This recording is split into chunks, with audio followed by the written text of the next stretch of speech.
வாங்க இன்னைக்கு பாருங்க, வெரைட்டி சாதம் பண்ணியிருக்கேங்க. வெரைட்டியாக பண்ணியிருக்கேங்க. ஒரே மாதிரி எப்போ பார்த்தாலும் பாருங்க, சாம்பார், ரசம், கூட்டு, பொரியல் இதே செஞ்சு செஞ்சு அழுத்து போச்சு பாருங்க.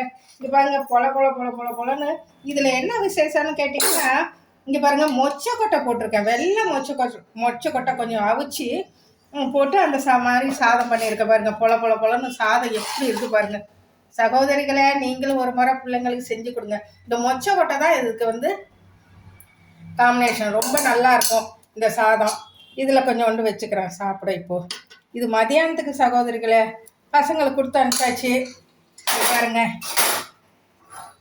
பாருங்க, இட்லி செஞ்சுருக்கேன். இட்லி வச்சுக்கலாம்.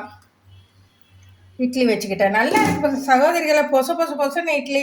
என் பொண்ணு பாருங்க, சின்ன சின்னதாக ஊற்றி வச்சிருக்கு. நான் பெருசாக தான் ஊற்றுவேன். இட்லிக்கு தக்காளி சட்னி சூப்பர் காம்பினேஷன். இது பாருங்க, கொஞ்சம் காய் பொரியல் இல்லைங்க, இது அவியலுங்க. அவிச்சு தாளிக்கணும். நம்ம ஜீரகம் போட்டு தாளிக்கும் போது இது ரொம்ப நல்லா இருக்கும். காலை நேரத்தில் கொஞ்சம் சாப்பிட நல்லா இருக்கும் சகோதரிகளை. பாருங்க, இப்போ நான் சாப்பிட்டு காட்டுறேன் பாருங்க. சகோதரிகளை, சுண்டல் சூப்பராக இருக்குது. இதில் வெள்ளை மொச்சை போட்டு செஞ்சதுனால சாதம் சாப்பிடும்போது அது ஒரு பல்லில் தண்டுபடும் போது அது ரொம்ப சூப்பராக இருக்கும். சூப்பராக இருக்கு சாதம். நல்லா உதிரியாக மனமாக நல்லா இருக்கு. தக்காளி, வெங்காயம், கொஞ்சம் கரம் மசாலா, எல்லாம் பச்சை மிளகாய் போட்டு எல்லாம் தாளிச்சுட்டு நெய் கூட தேவையில்லை, எண்ணெயே ஊற்றிக்கலாம்.